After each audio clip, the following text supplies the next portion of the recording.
பிதா குமாரன் பரிசுத்தாவின் நாமத்தில் உங்கள் யாவரையும் நான் வாழ்த்துகின்றேன். எனக்கு அருமையானவர்களே, ஆண்டவராய் இயேசு கிறிஸ்து உங்களை நேசிக்கின்றார்.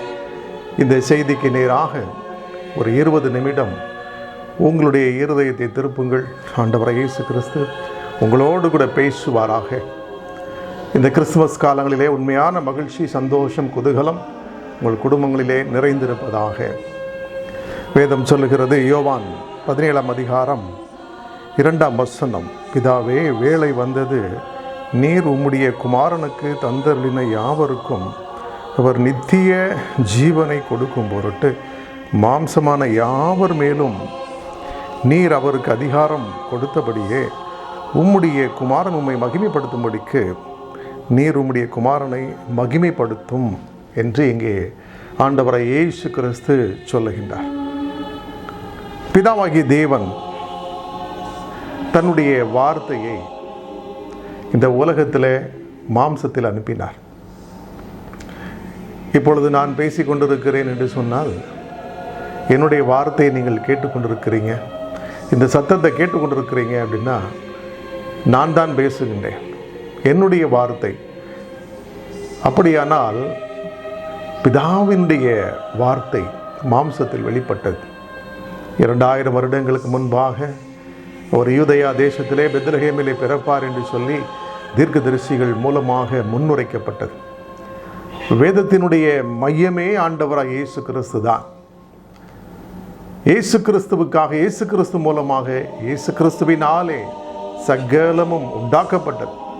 இயேசு கிறிஸ்து 2000 வருடங்களுக்கு முன்பாக இந்த பூமியில் இறங்கி வரணும், மனுஷருடைய பாவங்களுக்காக அவர் மனிதனாக பிறக்கணும், ஆட்டுக்குட்டியாக பிறக்கணும், அவர் தேவ ஆட்டுக்குட்டியாக தன்னை ஒப்பு கொடுக்கணும், இரத்தம் சிந்துதல் இல்லாமல் பாவ மன்னிப்பு இல்லை என்று சொன்ன வேத வசனத்தின்படியாக எல்லா மனுஷருடைய பாவங்களுக்காகவும் அவர் தன்னை கல்வாரி சிலுவையிலே ஒப்பு கொடுக்கணும், தன்னை ஆக்கினைக்குள்ளாக ஒப்பு கொடுக்கணும் என்று சொல்லி பிதாவாகிய தேவன் சித்தம் கொண்டிருந்தார். குமாரன் ஆதியிலேயே அவர் வார்த்தையான தேவனாக பிதாவோடு கூட இருந்தபடியினாலே அவரே தம்மை தாமே ஒப்பு கொடுத்திருந்தார். இந்த பூமியிலே அவர் இறங்கி வந்து குறித்த காலத்திலே தரிசனத்தை நிறைவேற்றினார். இன்றைக்கு கல்வாரி சிலுவை நோக்கி பார்த்து ஆண்டவர் இயேசு கிறிஸ்து எனக்காக மரித்தார் என்று சொல்லி விசுவாசிக்கிற, என் பாவங்களுக்காக இரத்தம் சிந்தினார் என்று சொல்லி நம்புகின்ற ஒவ்வொரு மனுஷருடைய பாவங்களும் மன்னிக்கப்படுகிறது. அப்படி விசுவாசிக்கிற ஒவ்வொரு மனுஷரும் இயேசு கிறிஸ்துவோடு கூட சிலுவையில் பாவத்திற்கென்று மரணத்திற்கென்று அறையப்பட்டவர்களாக, அவருடைய இரத்தத்தினால் பாவங்களற கழுவப்பட்டு சுத்திகரிக்கப்பட்டவர்களாக, இயேசு கிறிஸ்துவின் உயிர் தெழுதலினாலே அவர்களும் பாவத்திற்கு செத்தவர்களாக, நீதிக்கென்று பிழைத்தவர்களாக, மரணம் அவர்களை ஆட்கொள்ளாதபடிக்கு தேவ கிருபையை பெற்றுக்கொண்டிருக்கின்றார்கள். எனக்கு அருமையானவர்களே, பிதாவாகிய தேவனுடைய சித்தம் அதுதான். குமாரனுக்குள் எல்லா ஜனங்களையும் மீட்டுக்கொள்ளணும், குமாரனை அனுப்பி மீட்டுக்கொள்ளணும், அவருடைய இரத்தத்தினாலே எல்லாரையும் சுத்திகரித்து பாவ மன்னிப்பாகிய மீட்பை கொடுக்கணும். பாவ மன்னிப்பு என்பது ஒரு மீட்பு, உங்களை ரட்சிக்கிற ஒரு அனுபவத்திற்குள்ள ரட்சித்து பரிசுத்தப்படுத்தி உங்கள் யாவரையும் ரட்சிப்பின் அனுபவத்திற்குள்ள கொண்டு வரணும்னு சொல்லி பிதாவாகிய தேவன் திட்டம் பண்ணினார். இதற்கு பெயர்தான் தேவ அன்பு. தேவ அன்பு இல்லாமல் இன்றைக்கு அநேக தெய்வங்களை பார்க்கின்றோம். துளியும் இரக்கமில்லாமல் கொலை செய்கிறதை பார்க்கின்றோம், கொல்ல அழிக்க வருகிறதை பார்க்கின்றோம். யாராவது ஏவி விட்டுட்டா அவர்களை கொன்று விடுகிறது. 2 பேர் போய் வணங்கிவிட்டு வருவார்கள். 2 பேரும் பிள்ளைகளானால் சண்டையிட்டு கொண்டால் என்ன சொல்லணும்? சண்டையிடாதீங்க, சமாதானமாக போங்கன்னு சொல்லணும். ஆனால் ஒருவன் ஏவி விட்டால் பரிகாரங்களை கொடுத்து ஏதாவது படைத்து அங்கே அனுப்பிவிட்டால் 2 பேரில் ஒருத்தனை அது கொன்றுவிடும். இதற்கு பெயர் தெய்வம் அல்ல. நம்மை படைத்தவர் தான் நம்முடைய தெய்வம். நமக்காக ஜீவனை கொடுத்து நம் பாவங்களை நம்மை கழுவி சுத்திகரித்து நம் எல்லோரையும் அவரோடு கூட ஐக்கியப்படுத்தி கொண்டவர் தான் மெய்யான தேவன். நம்மால் பரிசுத்தமாய் வாழ முடியாது என்பதற்காகத்தான் பரிசுத்த ஆவியானவராக அவர் நமக்குள்ளேயே வாசம் பண்ணுகின்றார்.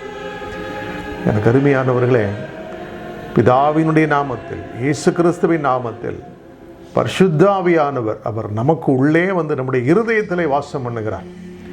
வேறு எந்த தெய்வமோ நமக்கு உள்ளே இருந்து கிரியை செய்தால் அது வந்த உடனே கொஞ்ச நேரத்தில் வெளியில் போயிடணும். இல்லைனாச்சுன்னா அந்த மனுஷன் அழிந்து போவான், அந்த குடும்பமும் அழிந்து போகும். நான் அநேகரை பார்த்திருக்கின்றேன். ஆனால் என்றைக்கு ஆண்டவரை இயேசு கிறிஸ்து நமக்குள் வருகின்றாரோ அந்த நாள் முதல் நம்மை ஜீவ தேவனுடைய பிள்ளைகளாக வழிநடத்துகின்றார், ஜீவனுடையவர்களாக மாற்றுகின்றார். எனவே தான் பவுல் அப்போஸ்தலன் சொன்னார், கிறிஸ்து எனக்கு ஜீவன், சாவு எனக்கு ஆதாயம் என்று சொல்லி. இங்கே பிதாவினுடைய வேலை வந்தது என்று சொல்லுகின்றார். இந்த உலகத்திலே கன்னி மரியின் வயிற்றிலே தேவ ஆட்டுக்குட்டியாக உற்பவித்து பிறந்தார். பரிசுத்த ஆவியினால் ஒரு உற்பவித்து பிறந்தார். மாம்சம் கன்னிமரியாளுடைய மாம்சம். ஆனாலும் அந்த மாம்சத்தில் வாசம் செய்தவர் பரிசுத்த ஆவியானவர், ஆண்டவராகிய இயேசு கிறிஸ்து. அவர் அந்த சரீரத்தை மறுரூப மலையிலே போய் மறுரூபப்படுத்த வேண்டியது இருந்தது. பிதாவாகிய தேவன் அவரை மறுரூபப்படுத்தினார், இன்னொரு ரூபத்தை கொடுத்தார். அவருடைய முகம் பிரகாசித்தது, அவருடைய வஸ்திரங்கள் மிகவும் மென்மையாக இருந்தது. எனக்கு அருமையானவர்களே, பிதாவும் குமாரனும் ஒருவர்தான். பிதாவும் குமாரனும் பரிசுத்த ஆவியானவரும் ஒரே தெய்வம்தான். ஆனாலும் நமக்காக வெவ்வேறு காலகட்டங்களில் வெவ்வேறு நபராக பிரிந்து இந்த உலகத்தில் வந்து நமக்காய் கிரியை செய்து கொண்டிருக்கின்றார்கள். ஆனால் மூவரும் ஒருமித்திருக்கிறாங்க, ஒருமைப்பட்டிருக்கிறாங்க. எனவே தான் இயேசு சொன்னார், நானும் பிதாவும் ஒன்றாக இருக்கின்றோம் என்று சொல்லி. என்னுடைய நாமத்தில், பிதாவின் நாமத்தில் நான் அனுப்ப போகிற பரிசுத்த ஆவியானவர் என்று சொன்னார். எனக்கு அருமையானவர்களே, அவர் ஜீவனை கொடுக்கவும் எனக்கு அதிகாரம் உண்டு, அதை திரும்ப பெற்றுக்கொள்ளவும் எனக்கு அதிகாரம் உண்டு என்று சொன்னார். மனுஷருக்காக இறங்கி வந்த கலியுக புருஷன் பிரஜாபதி இயேசு கிறிஸ்து தான். மனுஷரை மீட்டுக்கொள்ளும்படி இறங்கி வந்த மேசியா கிறிஸ்து ஆண்டவராகிய இயேசு கிறிஸ்து தான். இதை மனிதர்கள் என்றைக்கு விசுவாசித்து உணர்ந்து கொள்ளுகிறார்களோ அன்றைக்கு அவர்கள் மீட்பை பெறுகிறார்கள். எல்லா ஜனத்திற்கும் மிகுந்த சந்தோஷத்தை உண்டாக்கும் நற்செய்தி உங்களுக்கு அறிவிக்கிறேன் என்று சொல்லி கேப்ரியல் தூதன் மேய்ப்பர்களுக்கு அறிவிக்கின்றார். ஏன் முதலாவது மேய்ப்பர்களுக்கு இந்த நற்செய்தி, சமாதானத்தை நற்செய்தி அறிவிக்கப்பட்டது என்று சொன்னால், அந்த காலத்தில் செத்ததை தொட்டா தீட்டு என்று சொல்லி நியாயப்பிரமாண சட்டத்தின்படியாக காணப்பட்டது. மேய்ப்பர்கள் எப்பொழுதும் செத்த காரியங்களை தொட்டுக்கொண்டே தீட்டுப்பட்டு கொண்டே இருந்தபடினாலே அவர்களை தேவாலயத்திற்குள்ளே அனுப்ப மாட்டாங்களாம், அங்கே விடவே மாட்டாங்க. ஒலிமுக வாசலை தாண்டி அவர்கள் அங்கே தேவாலயத்துக்குள்ளே பிரவேசிக்க முடியாது. தேவாலயத்துக்கு போனால் தானே சத்தியத்தை கேட்க முடியும். சத்தியத்தை கேட்டால் தானே அவங்களுக்கு விடுதலை வந்திருக்கும். அவங்க கொடுக்கின்ற தலையேற்று ஆட்டுக்குட்டி இன்னும் காளைகள் அவர்களுக்கு, பிரதான ஆசாரியர்களுக்கு மக்களுக்கு பலிக்காக பலி செலுத்தும்படி தேவைப்பட்டது. ஆனால் மேய்ப்பர்கள் தேவையில்லை. ஒரு காரியத்தை மனதிலே திட்டம் பண்ணி கொள்ளுங்கள். உங்களை யாராவது வேண்டாம் என்று சொல்லி தள்ளினால் நீங்கள் தான் ஆண்டவராகிய இயேசு கிறிஸ்துவுக்கு வேண்டும். அவர் உங்களுக்குத்தான் நற்செய்தியை முதலாவது அறிவிப்பார். உங்களை கனப்படுத்தி உங்களை உயர்த்தும்படிக்கு அவர் சித்தம் கொள்ளுவார். அதனால் மனுஷர்கள் என்னை தள்ளிவிட்டார்கள் என்று சொல்லி நீங்கள் கலங்க வேண்டியதில்லை. இயேசு கிறிஸ்துவை நோக்கி பாருங்கள். அவர் உங்களை உயர்த்துவார், உங்களை கனப்படுத்துவார், உங்களை ஆசீர்வதிப்பார். நம் எல்லோரையும் பிதாவாகிய தேவன் இயேசு கிறிஸ்துவுக்கு தந்தருளி இருக்கிறார் என்று சொல்லி, நீர் உம்முடைய குமாரனுக்கு தந்தருளின யாவருக்கும் என்று சொல்லி ஆண்டவராகிய இயேசு கிறிஸ்து சொல்லுகிறார். எல்லா மனுஷருக்கும், எல்லா அந்த உலகத்திலே பிறந்த எல்லா மனுஷருக்கும் மிகுந்த சந்தோஷத்தை உண்டாக்குகிற நற்செய்தி தான் இயேசு கிறிஸ்துவினுடைய பிறப்பின் செய்தி. எனக்கு அருமையானவர்களை, இன்னொரு ரட்சகர் உங்களுக்காய் பிறக்க போகிறதில்லை. ஏற்கனவே 2000 வருடங்களுக்கு முன்பாக பிறந்து கல்வாரி சிலுவையில் தன்னை ஒப்பு கொடுத்து நம்மை மீட்டுக்கொண்ட தெய்வம் அவர்தான். பிதாவாகிய தேவன் நம்ம எல்லாரையும் அவருக்கு தான் சொந்தமாக தந்தருளி இருக்கிறார். ஏன் என்று சொன்னால் எல்லாருக்கும் நித்திய ஜீவனை கொடுக்கணும். இந்த உலகத்தை அழித்து உலகத்தை காப்பாற்ற வரலன்னு சொன்னார். உலகத்தை அழிக்கத்தான் வந்தேன்னு சொன்னார். ஆனால் மனுஷரை அழிக்க வரவில்லை, எல்லாரையும் ரட்சிக்க வந்தேன் என்று சொன்னார். இப்படிப்பட்ட அன்புள்ள தெய்வம் இன்றைக்கு உங்களுக்கு வேண்டும். அவர்தான் உங்களை பாவத்தில் இருந்து விடுதலை ஆக்குகின்றவர். பாவத்தில் இருந்து உங்களை நிரந்தரமான விடுதலை கொடுத்து ரட்சிக்க வல்லவர். சாபத்தின் கட்டுகளில் இருந்து விடுதலை ஆக்குகிறவர். பிசாசின் கையில் இருந்து உங்களை மீட்டுக்கொள்ள வல்லவர். சிலர் என்னிடத்தில் ஜெபிக்கும் பொழுது ஒரு வார்த்தை சொல்லுவார், பிரதர், என்னிடத்தில் இருந்து கிரியை செய்கிற ஒரு இருளை பார்க்கின்றேன். அந்த பிசாசினை பயமுறுத்துகின்றேன். என் சரீரம் பலவீனப்பட்டு போயிருக்கிறது. இடைவிடாமல் அது என்னை வேதனைப்படுத்தி கொண்டிருக்கின்றது. எனக்காக ஜெபிங்கன்னு சொல்லுவாங்க. ஜெபித்த மாத்திரத்திலே ஆண்டவராகிய இயேசு கிறிஸ்துவினுடைய வல்லமை இறங்கும். இயேசு கிறிஸ்து அவர்களை தொடுவார். பரிபூர்ண விடுதலை உண்டாகும். அதே போல வியாதிகளோடு வருவார்கள். 2 வாரங்களுக்கு முன்பாக ஒரு வாலிப மகள் திருமணம் முடிந்து 3 மாதங்கள் தான் ஆகியிருந்தது. மருத்துவமனையிலே போய் சோதித்து பார்க்கும் பொழுது மருத்துவர்கள் சொன்னார்கள், கர்ப்பப்பையில் நீர்க்கட்டி இருக்கு, அநேக நீர்க்கட்டிகள் இருக்கிறது, குழந்தை பெற்றுக்கொள்ள வாய்ப்பு மிகவும் குறைவான ஒரு சூழ்நிலை, உங்களுக்கு தைராய்டு வியாதியும் இருக்கிறது என்று சொல்லிவிட்டார். முதல் சனிக்கிழமையிலே பாளையங்கோட்டையிலே மத்திய சிறைச்சாலைக்கு எதிராக நடக்கின்ற அல்லேலியா கிரவுண்டில் இருக்கின்ற அந்த நடக்கின்ற உபவாச கூட்டத்திலே வந்து அந்த மகள் கலந்து கொண்டாள். கடைசி நேரத்தில், ஜெப நேரத்தில் அந்த மகளுக்காக கைகளை வைத்து ஜெபித்த பொழுது இயேசு கிறிஸ்து அந்த மகளை தொட்டார். இந்த மாதத்தில் முதல் வாரத்திலே வந்து சாட்சி சொன்ன பொழுது அவர்கள் சொன்ன ஒரு காரியம், என்னுடைய கர்ப்பப்பையில நீர் கட்டியில்லை, அதே போல என்னுடைய தைராய்டு வியாதி முற்றிலும் அகன்று நான் விடுதலையோடு இருக்கின்றேன், எந்த ஒரு வியாதியின் அறிகுறியும் இல்லை என்று சொல்லி அந்த மகள் சாட்சி சொன்னார். மருத்துவர் சோதித்து பார்த்ததில் எந்த ஒரு நோயின் அறிகுறியும் இல்லை. இயேசு கிறிஸ்து தொட்டு சுகமாக்கி அந்த மகளுக்கு இனி கர்ப்பத்தின் கனியும் கொடுப்பேன் என்று சொல்லி வாக்கு பண்ணியிருக்கின்றார். எனக்கு அருமையானவர்களே, கர்த்தருக்கு சித்தமான அடுத்தால் அந்த சாட்சியை நான் உங்களுக்கு முன்பாக பகிர்ந்து ஆண்டவரை இயேசு கிறிஸ்துவை நான் மகிமைப்படுத்துவேன், பிதாவாகிய தேவனை மகிமைப்படுத்துவேன். ஏன் இதை சொல்லுகிறேன் என்று சொன்னால், நம் எல்லோரையும் பிதாவாகிய தேவன் இயேசு கிறிஸ்துவுக்கு தந்தருளி இருக்கிறாராம். இந்த உலகத்திலேயே நாம் ஆசீர்வதிக்கப்படணும், நித்திய ஜீவனை பெற்றுக்கொள்ளணும், மறுமையிலே இந்த உலகத்திற்கு பின்பாக நாம் மரித்ததற்கு பின்பாக நித்திய காலமாக வாழ வேண்டும் என்று சொல்லி ஆண்டவராகிய தேவன் விரும்புகின்றார். உங்கள் ஒவ்வொருவரையும் அதற்காகவே இந்த செய்தியை கேட்க வைத்திருக்கிறார். உண்மையான தெய்வம், அன்புள்ள தெய்வம், நமக்காய் ஜீவனை கொடுத்து நித்திய ஜீவனை நமக்கு ஏற்படுத்தி கொடுத்தவர் ஆண்டவராகிய இயேசு கிறிஸ்து. அவரை விசுவாசிக்கும் பொழுது உங்களுடைய வாழ்க்கையில் பெரிய மாற்றங்கள் உண்டாகும். எந்த ஒரு காரியத்திற்காக நீங்கள் பிரயாசப்பட்டு கொண்டிருக்கின்றீர்களோ அவரிடத்தில் சொல்லி பாருங்கள். உங்களுடைய மன குறைகளை அவரிடத்தில் நீங்கள் ஒப்புவித்து ஜெபித்து பாருங்கள். உங்களுக்கு என்ன வேண்டும் என்பதை இயேசு கிறிஸ்துவின் நாமத்தில் கேட்கிறேன் என்று சொல்லி கேட்டு பாருங்கள். அவர் உங்கள் மன விருப்பத்தின்படியே உங்களுக்கு தந்து உங்களை ஆசீர்வதிப்பார். ஆபிரகாமை ஆசீர்வதித்தவர் உங்களையும் ஆசீர்வதிப்பார். ஈசாக்கை ஆசீர்வதித்தவர், யாக்கோபை ஆசீர்வதித்தவர் உங்களையும் ஆசீர்வதிப்பார். தாவீதின் குமாரனாய் இறங்கி வந்த ஆண்டவராய் இயேசு கிறிஸ்துவை ஒரு மனிதனாக நீங்கள் பார்த்தால் நீங்கள் தான் அநேக நன்மைகளை இழந்து நிற்கிறீர்கள். பாவ தோஷங்கள் நீங்காதா என்று சொல்லி பல பட்டணங்களுக்கும் ஆறுகளுக்கும் குளங்களுக்கும் கடல்களுக்கும் ஏரிகளுக்கும் ஓடிப்போய் மூழ்கி எழும்பி பார்க்கிறான் மனுஷன்.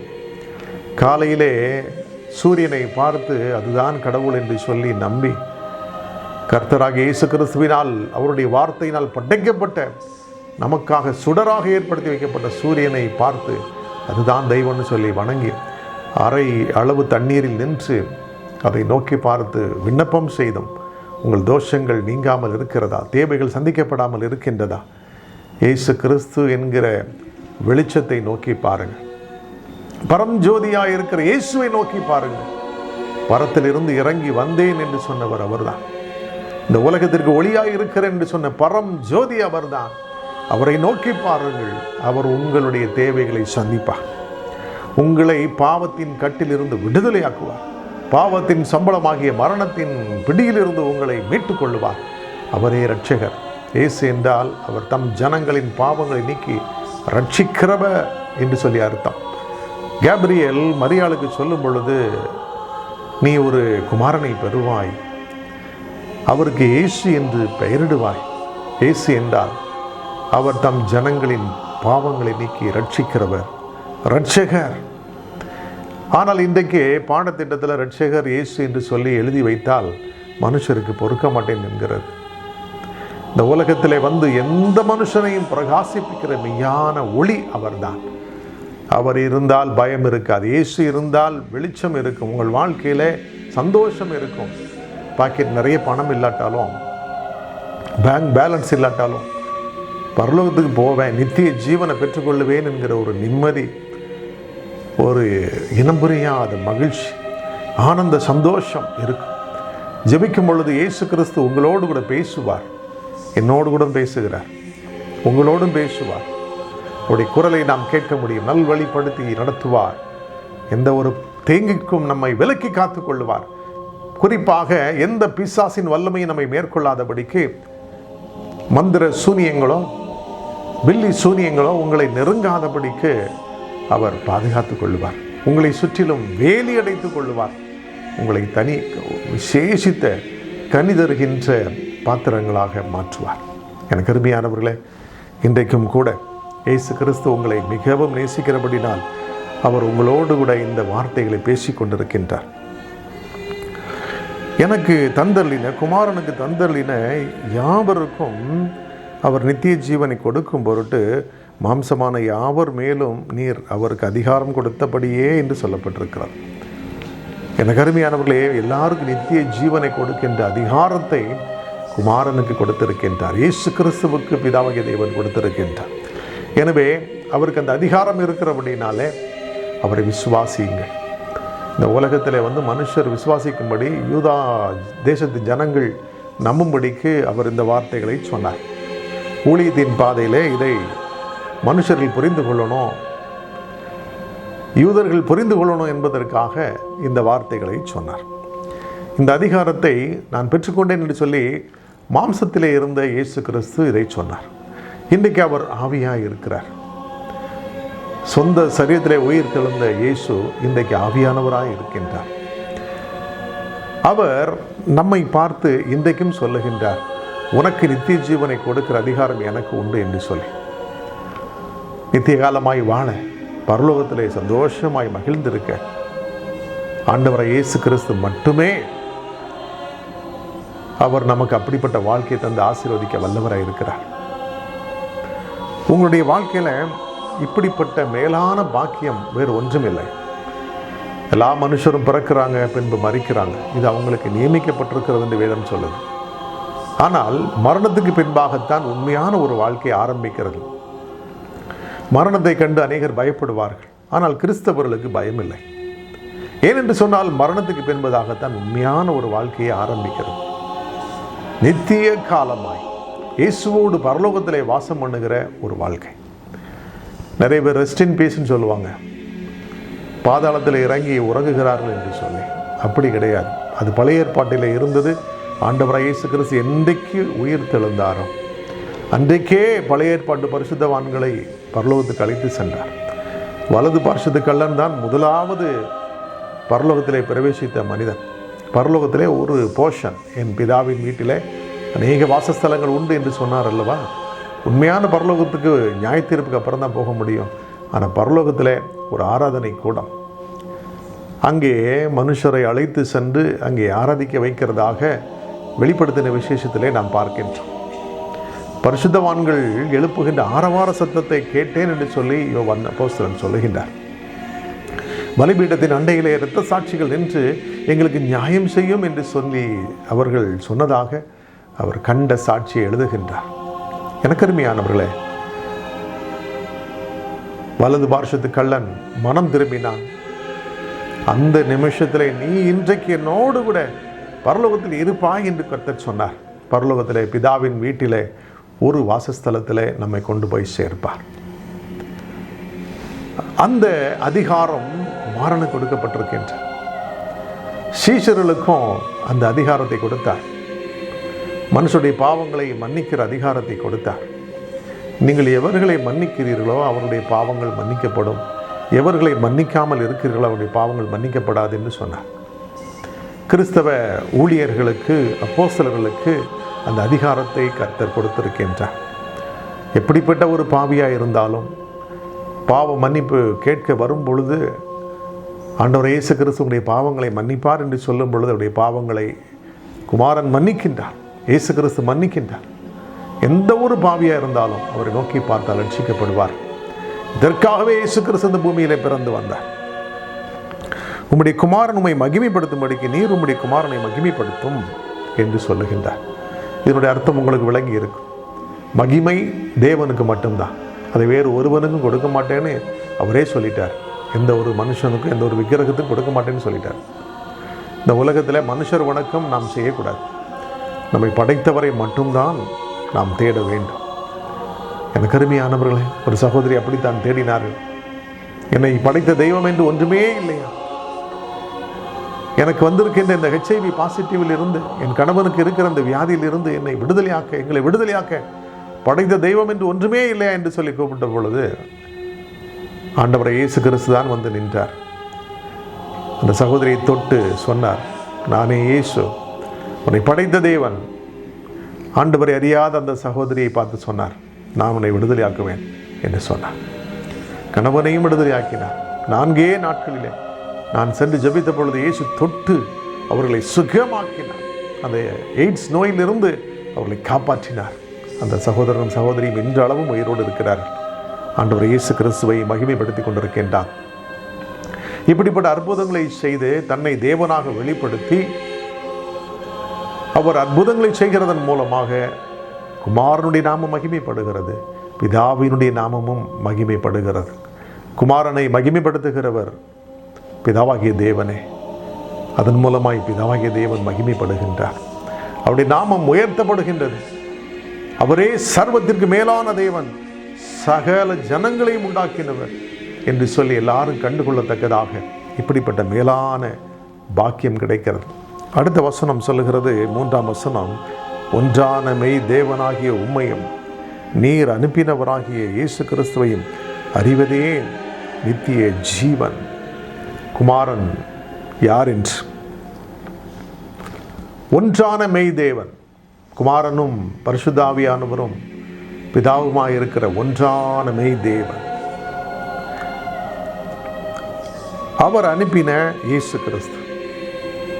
முதல் வார்த்தையிலேயே 3 நபர்கள் ஒருமித்திருக்கிறதை, ஒரே தேவனாய் இருக்கிறதை நாம் பார்க்கின்றோம்.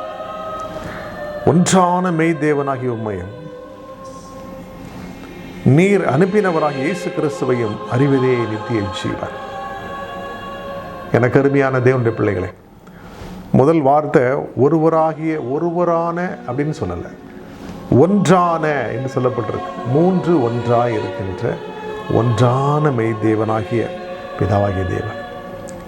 அவர்தான் குமாரனாக தன்னுடைய வார்த்தையை அனுப்பி இந்த உலகத்தில் உங்களுக்கும் எனக்கும் ரட்சிப்பை நியமித்திருக்கிறார். எனக்கு அருமையான சகோதரனே, சகோதரியே, அவரை பற்றி அறிந்து கொள்வதுதான் உங்களுக்கு நித்திய ஜீவனை கொடுக்கும். தெய்வத்தை தேடி அங்கும் எங்கும் ஓடி திரிகிறீர்களோ, ஆண்டவரை இயேசு கிறிஸ்துவே மெய்யான தேவன், அவரே நித்திய ஜீவனை கொடுக்கிறவர். பிதாவின் மகிமையிலே அவர் வீற்றிருக்கின்றார். இப்படியாக வேதம் சொல்லுகின்றது. பிதாவின் மகிமையிலே அவர் திரும்ப வருவார் என்று சொல்லி வேதம் சொல்லுகிறது. பிதாவின் தற்சரூபம் என்று சொல்லி அவரை குறித்து சத்தியம் போதிக்கிறது. என்னை கண்டவன் பிதாவை கண்டான் என்று சொல்லுகின்றார். எனக்கு அருமையானவர்களே, பிதாவின் சாயலாக இறங்கி வந்தவர், பிதாவை உலகத்திற்கு அறியும்படி செய்தவர், பிதாவின் ஒரே தன்மையுடையவர், அவரே இரட்சகர். அவரை பற்றியும் அவரை அனுப்பினவராகிய பிதாவாகிய தேவனையும் பற்றி அறிவதுதான் நித்திய ஜீவனை கொடுக்கும். இதை விசுவாசித்து கேட்கிற ஒவ்வொரு பிள்ளைகளையும் என் ஆண்டவராய் இயேசு கிறிஸ்துவினுடைய உயிர் தெழுதலின் வல்லமை இப்பொழுது நிரப்புகின்றது. பரிசுத்த ஆவியானவர் ஒவ்வொருவரையும் நிரப்புகின்றார். அநேகருடைய கட்டுகள் இப்பொழுது உடைக்கப்படுகிறது.